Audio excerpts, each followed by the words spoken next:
Okay, so I'm hoping the audio sounds good because I got a new mic. So, well, it's not a new mic, it's just a new setup for a microphone that I've had for ages that I just refused to use because I didn't know where to put it. So now it's here. The setup is a little bit, but we'll figure it out. Anyway, subscribe, hit that bell, like, comment for engagement before we get into the video because it helps to push the algorithm. No, helps to push my video out in the algorithm and all of that good stuff. But today we're actually going back to my roots. And if you've been here for a while, you know that this person is essentially what made my channel, and I feel like they probably don't like me very much, to be fair. Oh, my mic's running away. But we're going back to my roots to talk about a person that probably doesn't like me very much, but we just have a lot to talk about. Here's my iPad with some notes. Today we're talking about Zoella. I remember I did 2 videos about Zoe. One of them was a road to irrelevancy, which is essentially what we're doing today. It's kind of like a little recap and an update a few years later. I feel like I did my video probably like 3 years ago now. A lot has changed since then. I feel like it's a good time to, you know, talk about this again. Then I did a second video, which was a review of Cordially Invited. I'll put both of those videos on the end card if you guys kind of want to get like a back and forth, like a bit of like a before and after, I guess. But anyway, today we're gonna do a recap of just everything Zoe's been through, and then this is kind of like a road to irrelevancy, but not really. I don't know. It's just it's part of the series. It's just not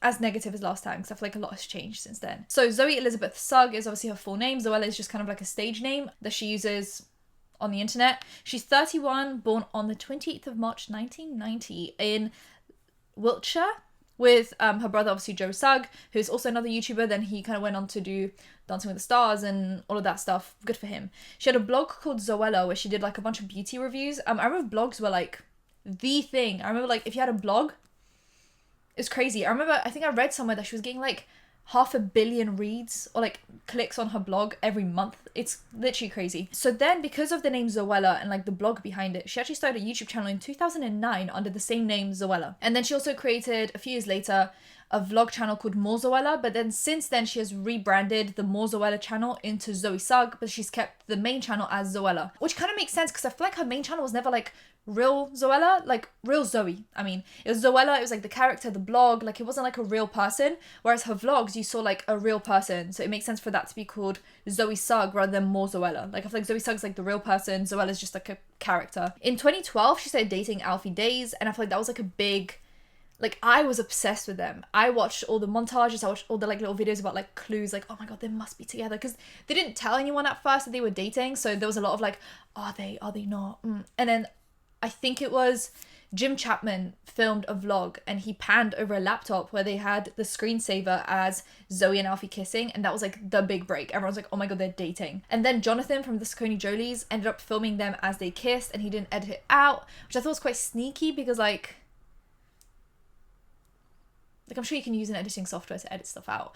But anyway, so that kind of came out, and then after that they were publicly dating, and she lived in Brighton in that like penthouse that she had, and then he moved to Brighton as well, and then they ended up moving in together into a house, and then they bought a house together that they live in now. So they've lived kind of in 2 different places together, and they did not do like a full home tour of any of the houses, I'm pretty sure, because everyone wanted them, but they were just like, no, not really, we don't want to do it, which I think for privacy's sake is actually a really good idea, which I always appreciated, like how private they were. Even though they vlogged and even though they were YouTubers, I felt like they were still very private. In 2014 she started Zoella Beauty, which was obviously her beauty line with like perfumes and bath bombs. I remember she had like a makeup bag, and I had one of those makeup bags, like the turquoise one with the eyes on it. She also started a homeware section in 2016, which was apparently very successful, but then in 2019 she ended both of those lines due to differences in opinions with kind of like the overall owners of the brand. We also in 2014, I feel like 2014 was a great year for Zoella. 2014 we had a 3-book deal, which was Girl Online, and that was like a 3-part series. I read the first book and I think I read the second book because obviously I was 14 at the time when the book came out. I was a huge Zoella fan. I think I read the first one and the second one, but I never got around to the third one. So at that point I had already grown up. I just didn't really, you know, it wasn't like amazing writing. It was okay, but it wasn't like amazing writing. And there was a scandal with that, obviously, with the fact that people thought it was ghostwritten, and I'm pretty sure some proof came out where it did come out that it was ghostwritten and Zoe just hadn't told anyone that it was ghostwritten, and people thought basically that it was like a scam. Like people just felt a bit scammed because she made it sound like she's always wanted to be an author and she always wrote these books and that she was really good at it, and then to have a ghostwriter help you out to some extent felt a bit off for people. We then also had the book Cordially Invited, which I think to this day is still my biggest video on my channel, is where I review Cordially Invited, which I thought was a really bad book. Like, objectively, like, even now looking back on it, I don't think it's worth the money. I think it was originally £20 and I think I got it for £10 on Amazon because it was on sale. A lot of it is just very like basic, unoriginal, uncreative ideas. Like, it'd be like you get a chalkboard and write like a message on it. Like, it wasn't anything that was like groundbreaking. But obviously if you're a young girly who's always dreamed of like being a host, then maybe that book is for you. But I think if you're an adult, half of that stuff you can find just on the internet. She then also recently, a few years ago, came out with a book called The Magpie Society, and she's now getting a part 2, like a sequel to that book, and she is fully admitted, like, it's public knowledge, that this book is written with a co-author. So there's 2 people writing this book, it's her and then someone else. Instead of being like, this book's written by me, and then having a ghostwriter, she instead basically just took on a co-author and said, hey guys, I'm being upfront and honest. I'm not the only one writing this book, which I think is a much more like admirable way to go about it. Like, if you're gonna get a ghostwriter, just be like, hey, I'm writing this with someone. And then even if you only write 5% of the book and they write 95% of the book, it's fine, because you didn't say, oh, I was gonna write 60% of the book. You just said, I'm co-authoring to some extent. So like, it's fine. But when you do the whole ghost author writing thing, it leaves a bad taste in people's mouths. Also, I think a big point in that time frame was the fact that they were all part of Gleam Futures, which was like a huge management in the UK. I think now they're probably not as big as they used to be, because I feel like in 2014, UK YouTube was at its peak. Like, nothing beat UK YouTube. We had Zoella, we had Marcus Butler, we had Alfie Days, Tanya Burr, what's her name? Sprinkle of Glitter? What's her name? Louise? We had Dan and Phil. We were really just doing the most in 2014. And I feel like that's when Gleam Futures were really just like, snagging all of the big YouTubers. Like, if you're a big YouTuber doing lifestyle content with fairy lights in the background, Gleam Futures was salivating for you. And that's what happened. They were all under Gleam Futures. They were all doing the same brand deals, the same events, the same investments.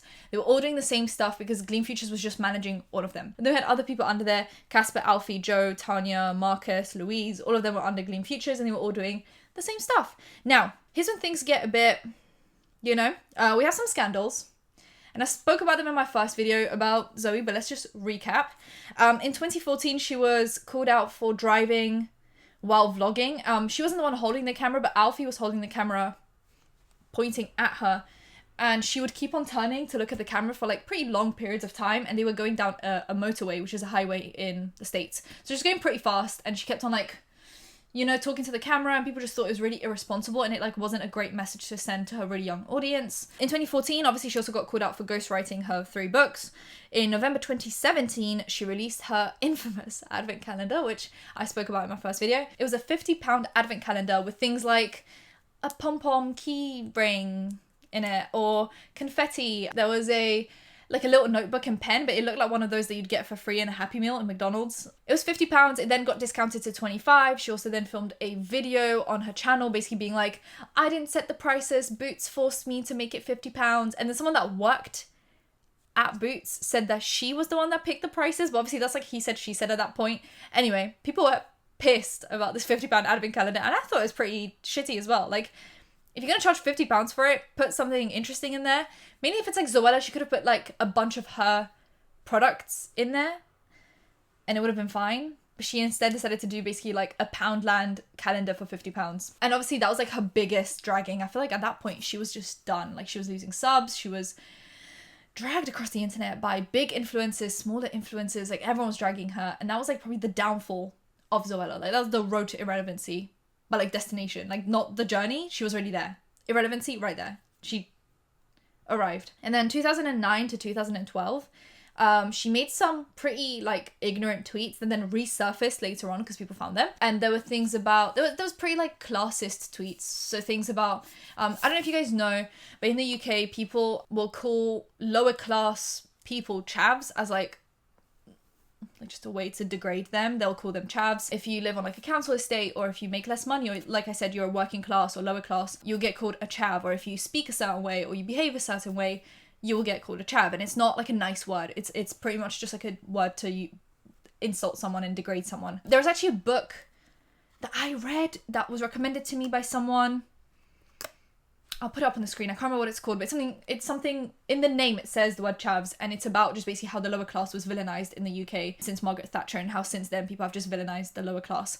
But anyway, great book. I listened to it on audiobook. So she made some tweets about chavs, and then she also, which I thought was pretty interesting, obviously bad interesting, not good interesting, she made ignorant tweets about gay people, but then obviously she was friends with a lot of gay people later on, so I'm wondering kind of what the turning point was for her when she stopped being ignorant about gay people. I don't know, but anyway, she made those tweets, she got called out for them. I think that was like something that people didn't really focus on, like the tweets pretty much slipped under the radar, but yeah, they were pretty bad, if I may say so myself. And then obviously Cordially Invited, it wasn't as big of a scandal, but my video was pretty big on it. But yeah, that was, I remember that's how I grew. Some people agreed with me, some people didn't. But yeah, Cordially Invited was another scandal. It was a £20 book full of like pretty crappy tips about hosting people at your house.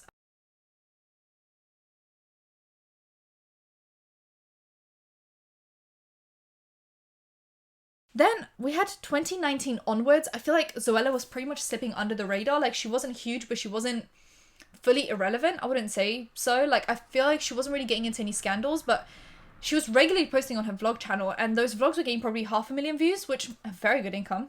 Very good income. And to be fair, she's been around for so long that even getting 500,000 views every video is very impressive. Mainly with her losing subs and everyone turning against her and the amount of scandals that she was in. To have such a loyal audience consistently on every video is actually very impressive. Which is why, as much as I did a Road to Irrelevancy video on Zoella, I feel like she's managed to turn it around since then. And I feel like 2019 was like the turning point. But anyway, in 2019, she had a collab with Colourpop, which slipped under the radar. I didn't really hear anyone talk about it. In April 2019, she did an app for photography with Elsie Larson and Emma Chapman. In August 2020, she did a homeware line with Etsy. And also in August 2020, she worked with a mental health organization. It was like hashtag I am whole, and it was supposed to just help with mental health. And then in August 2020 as well, she did a Lush digital detox campaign. In October 2020, she released the Magpie Society. And then in 2021, book 2 has been announced or released. I'm not really sure. I'd double check that when I'm editing. So obviously she's doing quite well. Like even though she's going under the radar, because she's got a consistent loyal audience, she's able to still release products because she knows that those people will buy those products. She doesn't need 20 million views a video. She just needs a loyal core audience that is there for her. And I feel like because she does vlogs now, anyone that watches her vlogs is interested in her and what she has to say and what she has to sell. So it's actually she's in a pretty good spot right now. Or at least she was since 2019. Let me get into it. And then her Zoella blog got revamped. The original vibe of the blog was beauty and what you can buy in the drugstore for under £10, like just a bunch of those things. And then it got revamped into like a women's blog. So it wasn't like for teens, and well, it is for teenagers, but it's from like a woman's point of view, like it's from like an adult point of view. So there was a lot about sex and a lot about consent and sex toys and just like a bunch of more, almost ripped my nail off. A bunch of adult topics rather than like, best concealers for under £10. Like it was like, I think towards the end of the year when this scandal happened, I think she did a like top 10 sex toys list for like end of 2020, which I thought was pretty cool. And it's something new for Zoella. I feel like people didn't know her from that side. And obviously she's an adult woman that has sex. Like she has a baby now. We know that. We know she at least had sex once to have the kid. At least once. She went from being this like weirdly like innocent, almost childish YouTuber to like, I'm an adult woman. I can talk about adult things. And I really appreciated it. I feel like it was a good turn for her. She has like a whole team working for her of researchers, gynecologists, journalists, like people that can actually talk about sex in a intelligent, educated way. And I think it's just like a really good turn for her. But that didn't come without its scandals, because when people found that article about the best sex toys of 2020, there were men on Twitter acting wild. They were like, oh my god, Zoella is writing about sex toys. Is Alfie not being good enough in bed? For a second, anyway, there's just so much from these men. So many tweets, so much ignorance, so much was going on Twitter on that day when people found that blog. I was just, what is going on? And then women started coming in and being like, I'm glad she's doing this. I'm glad she's, making that a normal thing, because there are so many men that are just like, no sex toys, nothing. I'm supposed to be good enough for you. And then the woman still doesn't come. So how about we start reading her blog, guys, let's get on that. The men were like, oh my god, Zoella'S writing about sex. Even though she's literally like a 28-year-old. Well, at the time she was like 28, 29. Which would make sense for her to write about sex. Because she probably has sex. I don't know how to even... I don't know how this became a scandal. Like, I'm explaining this as it's happening in my brain. I can't fathom how this was a scandal. And then the women came in and were like, you guys are childish. And then... AQA, which is an exam board in the UK. Basically, we have a few different exam boards. There's AQA, there's... I can't remember the other exam boards. I can't remember the last time I did exams, I'm going to be honest with you guys. Anyway, AQA is the exam board that creates exams for GCSEs and A-levels, which are like the two high school main exams that you need. Well, one to get into college and then one to get into university. Which college for us is not college for the States. This is getting confusing. We do high school until the age of 16, and then we do college from 16 to 18, and then we do uni from 18 onwards. So obviously you do exams when you're 16 to get into our college, and then you do A-levels for 2 years, and then you pass your exam and you get into uni with those grades. Anyway, AQA does exams for GCSEs and A-levels, and they used to include Zoella in their exam questions because obviously she had a blog, and I think it was the media GCSE exam that included questions about Zoella and like used her as like an example that you had to like write about, and they took her off. They made an announcement. She wouldn't be included as a question in the media GCSE exam because she, as a 29-year-old woman, was writing about sex. How dare she? Do you know what I mean? Disgusting behavior. I can't even say that with a straight face. Disgusting for a 29-year-old woman to be talking about sex. How dare you? Ew. Anyway, so she was taken off the exam because allegedly women can't have sex and talk about sex because that is a crime. It's a crime and it's a sin, yeah? And as an alpha male, have you guys seen the stuff on TikTok where like women are mocking, why did I put that in quotation marks? They actually are mocking in a good way. They're mocking like the alpha male podcast, like the Fit and Fresh and Fresh and Fit and whatever the other podcasts are called. And they're like, as an alpha male, I think women shouldn't be having sex. Even though I'm a straight man that wants to have sex with women, I just don't think women should be having sex. So who do you want to have sex with then? If you want to have sex with multiple different women, but you don't think women should be having sex with multiple different men, then who are you planning on having sex with? I'm just so confused. It's like men don't want women to have casual sex, but men want to have casual sex. And they're straight. That doesn't... 2 plus 2 is not 7. If you want to have casual sex, you need someone to have casual sex with. So you can't shame the other side for having casual sex.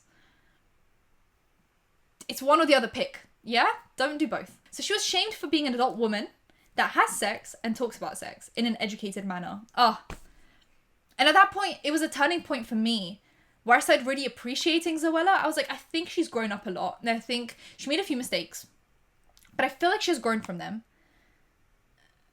And now I was like, I'm actually really into her. And I actually wanted to watch some of her vlogs, but I'm going to be honest with you guys. I'm going to be a bit of a hater. I don't like Alfie Days, but he infuriates me. His personality, his aroma, his ambiance. I don't like him. I don't like who he presents himself as on the internet. So when I go to watch her vlogs and he pops up on screen, I just get infuriated and I have to skip. So I was like, okay, I'm not going to be a Zoe watcher because I can't. The dynamic, not there. Do you know what I mean? But then I see some clips on my For You page on TikTok of Zoe and Mark, who are still besties. And I'm like, I miss it. It's giving me like the warm vibes. So maybe I'll watch some vlogs, just the ones without Alfie Days, because that man infuriates me just a little bit. Anyway, so I became a Zoe fan again. Like, as much as I don't consume her content, I'm a fan of her as a person now. We get into her social blade, which was like the main point of my Road to Irrelevancy videos back in the day. So she hit 100k in 2011 on her, and I'm talking about her main channel, not her vlog channel. So on her main channel, she hit 100k in 2011 and she started in 2009. So it took her 2 years to get to 100k. Then she hit 1 million 2 years later in 2013. And then 3 years later in 2016, she hit 10 million subs. It was crazy. She was a revolution on the internet. Like, it was crazy. I didn't see many people grow that quickly in the UK as Zoella did. And I don't know why. To this day, I'm not insulting her. I just don't know why Zoella was the one that like captivated everyone. I was obsessed with her as a kid. I don't know why. I don't know. Anyway, 10 million in 2016. There was a slow decline since then, losing subs after like the scandals. I think, you know, people making videos was like the nail in the coffin. Like she just started losing subs, and her social blade was in the red at the time. She stopped posting on her main channel in June 2018 actually, so it's been 4 years now almost. That's crazy. Anyway, she still posts on her vlog channel obviously, and then she rebranded. So her main channel is now just called Zoella, and then her second channel is called Zoe Sugg, instead of more Zoella. So after pregnancy, I saw something very interesting happen, which actually encouraged me to film this video. I think it's like, I think there is a cycle happening, right? Like, you know, on the internet, when it's there are trends that repeat, right? So we started off with like the lifestyle influencers, the vloggers, the fairy lights, the PG content, and then people started getting really sick of it, and they went into like edgy content, and then we had commentary channels pop up because of the edgy content. We had to have something to talk about, and then we had drama channels, and then I feel like we're back to the cycle now. I feel like we're going back to fairy lights and PG content because everyone's starting a family channel. Everyone's doing the just follow me around Waitrose, you know? So even though she was getting like 500,000 views of vlog before pregnancy, I recently noticed that she's on like 1 to 2 million views per vlog now that she's, well, given birth. And I'm like, are we getting like a revolution again where like family channels are on the up and up? Is like having kids the new thing now? I don't know. Anyway, I think her pregnancy announcement is on like 4 million views. And then after that, any videos that include like baby stuff are on like close to 2 million views. It's like she has now tripled to quadrupled her income on her vlog channel. She's relevant again. Like I did my Road to Irrelevancy video on her like 2 to 3 years ago. She's relevant again. She's very much relevant. Getting 1 to 2 million views on like really long vlogs where you do nothing basically. You're relevant. People care about you. She's on my For You page. She doesn't even have a TikTok, but she's on my For You page. She's on Instagram. She's on her vlog channel, doing her vlogs, getting like 1 to 2 million views. She's actually like, oh, let's go do baby shopping. 2 million views. Relevant. If that's not relevant, I don't know what is. On her Zoella channel, she's consistently losing like 100k subs every month to 2 months. On her Zoe Sugg channel though, on her like vlog channel, she wasn't losing or gaining. Just wasn't, like she was just on 0. And then after her baby, now every now and then she gains 100k subs. Is having a baby the new thing on the internet? I want to know. Not like I'm planning on having one, but I want to know. On her, it's not a family channel though, because I feel like as much as she is gaining extra views from the baby content, I feel like she's doing it in a very healthy way. Like she's not shoving the kid in the camera. She's just like, whatever happens, happens. Like whatever gets caught on camera, gets caught on camera. If it doesn't, it doesn't. I feel like she's still the main focus of her vlogs. It's not the kid. It's not like the Ace family where they're like shoving the camera in the kid's face. She's still the person that people go there to watch. But I feel like there's like these new eyes on her since she got pregnant. And she's managed to keep that audience going. And now she's got like an extra, like I said, she's like triple to quadrupled her views now. And she's not even shoving the kid in the camera. It's great. So it's not technically a family channel. It's still like her vlog channel, but it's definitely leaning more towards like family content now. She's doing baby hauls, meet the baby, decorating the baby's room, Q&As, scans. Like she's doing all the different trimesters. Like, you know, when she's like, oh, trimester 1, 2, 3, like all the Q&As for it. I feel like this is the reinvention of family channels. Like, I feel like this is what family channels were like when they first started. Like people would just be like, whatever happens on camera, happens on camera. We're not going to force the content. If the kids are there in the background, they're there in the background. If they do something funny, it's cool.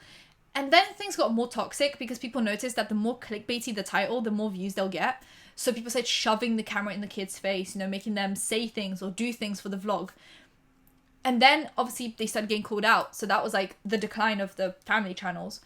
And now I feel like it's a reinvention of the family channel where it's just kind of like follow us around. Like, whatever happens, happens. We're not going to force the content. We're not going to force the clickbait. If you're interested, you're interested. If you're not, you're not.